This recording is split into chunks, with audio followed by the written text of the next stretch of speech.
Every time that I use it, I get more in love with the gun. The difference in weight means a lot at the end of the day. It's very light, it's very comfortable when you maneuver all the way around. Once you pull, it's very smooth, very soft. You don't even have to fight.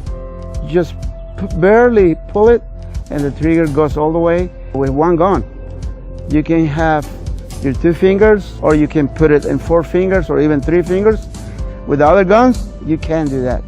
You pull the cartridge, you take it apart with 2 fingers, put everything back together, plug it in, and ready to go. With this gun, you can keep painting probably the whole day. So no overlap marks with this gun, no wasting of material. Gun is good. It's awesome. That's all what I can say. It's awesome.